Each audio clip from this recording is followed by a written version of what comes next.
Bismillahirrahmanirrahim. Alhamdulillahirabbil alamin wa bihi nasta'inu ala umuri dunya waddin.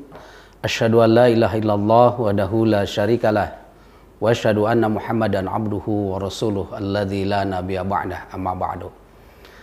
Ikhwatul iman, pada kesempatan ini saya dalam tema kuliah tauhid akan membahas tentang kedudukan Islam.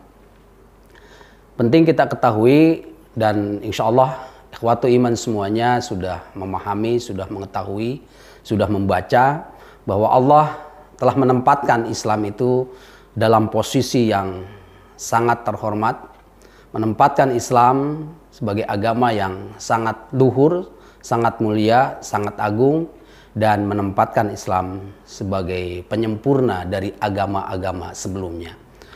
Di dalam surat Ali Imran ayat 19, Allah Subhanahu wa taala berfirman, A'udzubillahi minasyaitonirrajim. Innad dina indallahil Islam wa makhtalafal ladzina utul kitaba illa min ba'di ma ja'ahumul ilmu baghyan bainahum wa may yakfur bi ayatillah fa innallaha sari'ul hisab. Bahwa Allah Subhanahu wa taala berfirman, sesungguhnya agama yang diridhoi di sisi Allah hanyalah Islam. Tiada berselisih orang-orang yang telah diberi Alkitab, kecuali sesudah datang pengetahuan kepada mereka, karena kedengkian yang ada di antara mereka. Barang siapa yang kafir terhadap ayat-ayat Allah, maka sesungguhnya Allah sangat cepat hisabnya. Ikhwatu iman, ayat ini menjelaskan kepada kita semuanya bahwa Islam itu sebagai satu agama yang sangat tinggi, yang sangat mulia, sangat agung, dan agama pembenar bagi agama-agama sebelumnya. Nah, tetapi kalau kita bertanya, apakah sebanding lurus kedudukan Islam yang begitu tinggi itu dengan keberadaan umat yang mengaku sebagai umat Muslim itu atau umat Islam itu? Inilah persoalan yang harus kita kaji. Kalau kita meyakini bahwa Islam itu adalah dinul Islam, itu adalah agama yang benar, agama yang tinggi, mengapa tidak sebanding lurus dengan posisi umatnya pada hari ini? Inilah yang akan kita kaji. Ikhwatu iman, kita akan mempelajari mulai dari gramatikal, dari segi bahasanya, bahwa din itu adalah pembalasan. Sehingga kita pernah mendengar atau membaca di dalam Al-Quran, Yaumuddin, hari pembalasan. Din juga diartikan dengan kata taat dan tunduk. Atau juga din diartikan sebagai kumpulan tugas yang dijalankan oleh hamba karena Allah. Nah, ini pengertian din. Ketika bicara tentang dinul Islam, maka berarti di situ ada dua kata yang terangkai, yaitu ad-din dan al-Islam. Sementara Islam itu adalah secara bahasa diartikan sebagai bentuk ketaatan atau penyerahan diri, atau juga Islam sering diartikan berasal dari kata silmun yang artinya damai.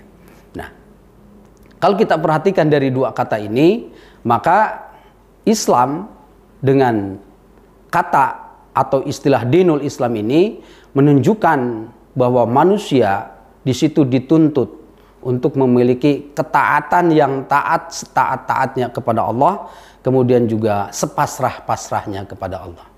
Nah, oleh karena itu kita perhatikan, apakah ketika kita sebagai seorang muslim itu sudah menjadikan diri kita itu betul-betul melakukan sebuah kepasrahan kepada Allah Subhanahu wa taala?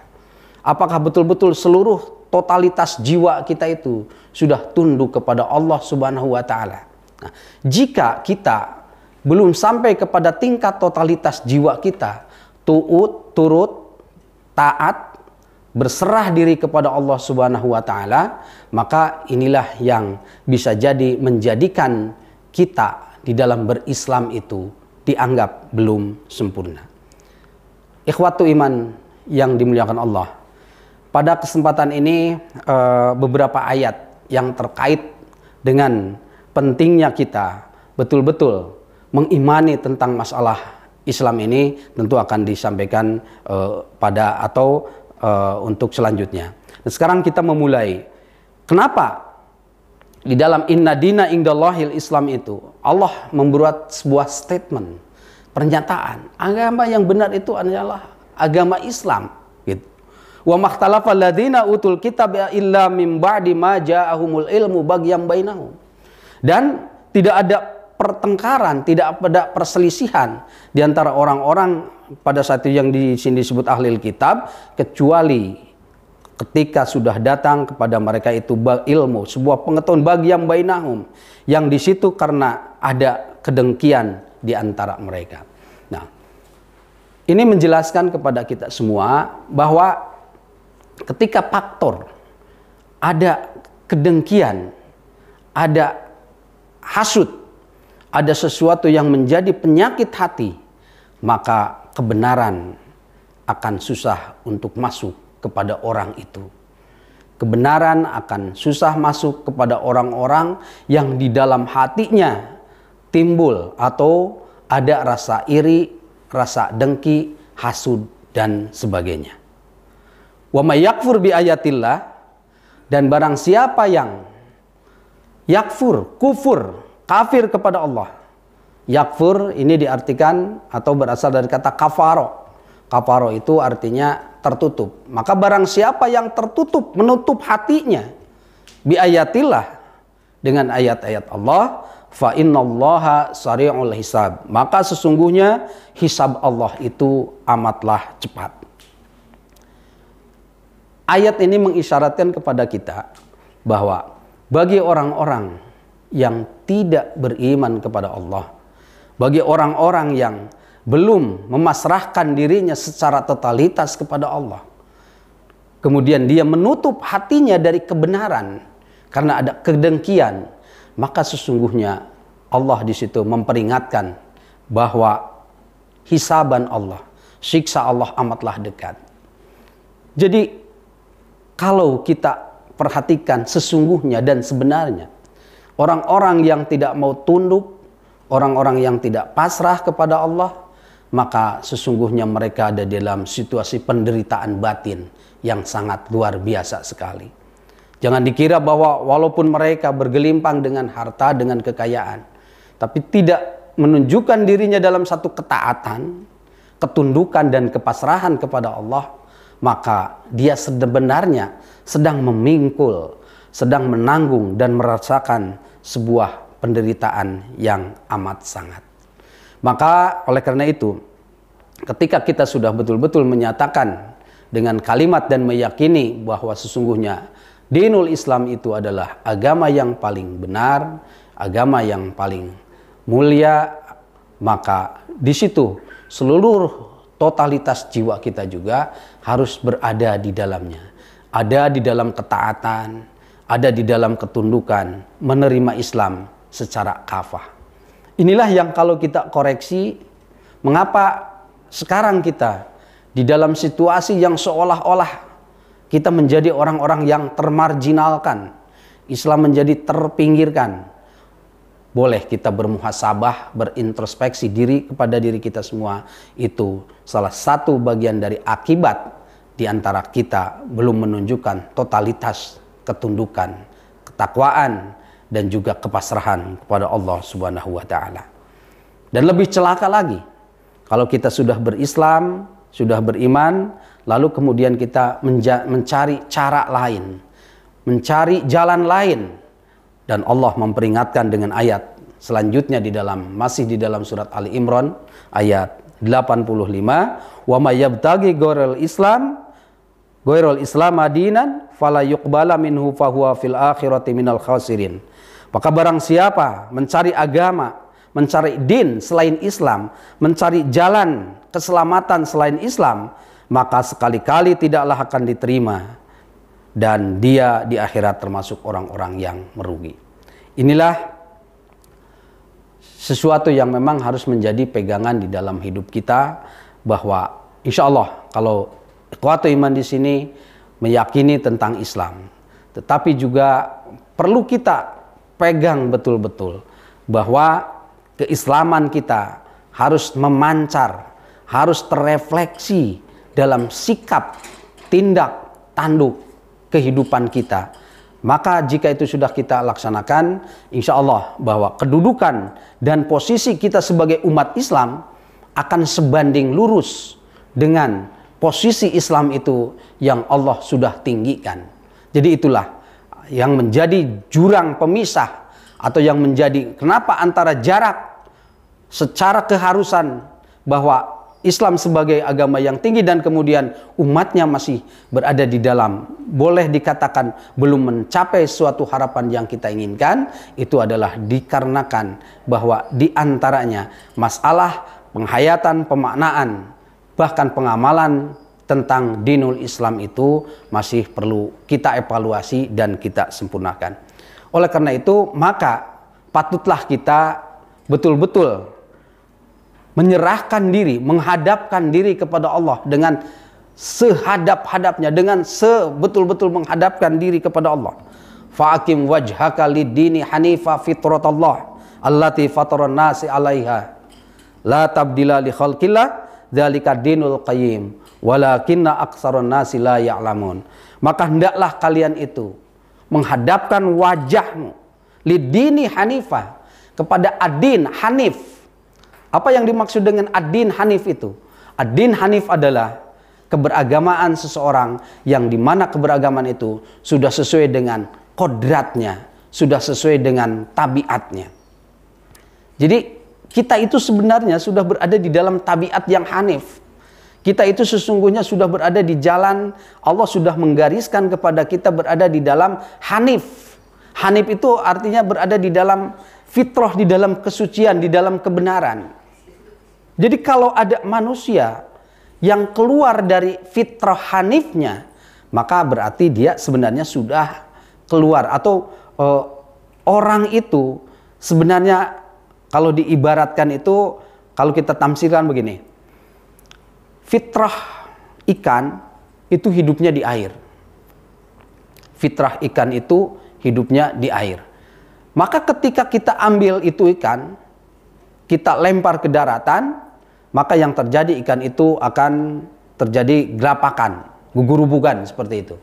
Dan pada akhirnya dia akan mati. Sebaliknya, ketika kita ambil seekor ayam, fitrah hidup ayam itu adanya di daratan. Maka ketika kita ambil itu ayam, kita lemparkan ke kolam, ke lautan, maka yang terjadi apa? Ayam itu akan terjadi gelapakan, akhirnya meninggal. Orang yang keluar dari fitrahnya, orang yang keluar dari ad-din al-hanif, lid-dini hanifah, dari agama yang lurus, maka sesungguhnya dia diibaratkan seperti tadi, seperti ikan yang ada di daratan, atau seperti ayam yang kita lempar ke lautan. Inilah tugas kita, adalah menjaga fitrah kita itu, hanif kita itu. Kenapa? Karena fitrah yang hanif itu adalah allati fataron nasa 'alaiha. Sudah menjadi ketentuan Allah, sudah menjadi sesuatu yang difitrahkan oleh Allah kepada kita, la tabdila li khalqillah, dan tidak ada perubahan tentang itu. Dzalika dinul qayyim, dan itulah agama yang lurus. Walakinna aktsaron nasi la ya'lamun. Tetapi kebanyakan manusia itu, kebanyakan adalah orang-orang yang tidak tahu. Ayat ini menjelaskan kepada kita bahwa orang-orang yang beriman itu, orang-orang yang mengetahui itu seringkali diakhiri dengan ayat-ayat yang menunjukkan memang kata-kata walakinna aksaron nasi la ya'lamun. Kebanyakan manusia itu tidak mengetahui. Mudah-mudahan kita termasuk orang-orang yang di dalam sikap keberagamaan kita, kepasrahan dan ketundukan diri kita kepada Allah Subhanahu wa taala betul-betul terpatri di dalam jiwa kita. Itu saja sesi pertama tentang masalah kuliah tauhid ini. Mudah-mudahan menjadi penguat, pematri. Tentu saja ini bukan kajian-kajian yang sifatnya lebih menanamkan intelektualisme, tetapi kajian yang disampaikan pada kesempatan ini supaya lebih kita mengevaluasi, bermuhasabah diri bagaimana proses keislaman kita sendiri atau proses keislaman kita, sehingga di dalam kita ketika menghayati makna dinul Islam, bahwa Inna dina indallahil Islam. Agama yang benar di sisi Allah hanyalah Islam. Itu kita betul-betul dapat mengejawantahkannya, dapat mengaplikasikannya, bahwa tugas terpenting bagi kita adalah bagaimana menghayati, kemudian mengamalkan ajaran-ajaran Islam itu, dan pada saat yang bersamaan agar kebenaran itu tumbuh dalam setiap waktu, setiap saat di dalam diri kita, maka hilangkanlah sifat-sifat yang akan menghalangi masuknya nilai-nilai kebenaran kepada diri kita. Di antaranya apa? Di antaranya adalah sifat-sifat iri, hasud, dan dengki. Para ahli kitab, mereka menjadi terpelenceng, mereka menjadi berada di dalam yang sesat dan tidak mau menerima kebenaran. Itu adalah karena di antara mereka bagyam bainahum, ada kebencian, ada iri hati, atau ada orientasi duniawi yang sangat luar biasa, sehingga orientasi duniawi, rasa iri, rasa dengki itu akan memalingkan dan akan menghalangi kebenaran-kebenaran yang akan masuk di dalam diri kita. Mudah-mudahan dengan cara kita betul-betul meluruskan hati kita setulus-tulusnya, menjernihkan logika dan akal kita dalam akidah yang lurus, terbuka pikiran dan hati kita untuk betul-betul menerima Islam, sekaligus kemampuan kita untuk melaksanakannya. Demikian yang bisa disampaikan. Aqulu qouli hadza wa astaghfirullah li wa lakum. Wassalamualaikum warahmatullahi wabarakatuh.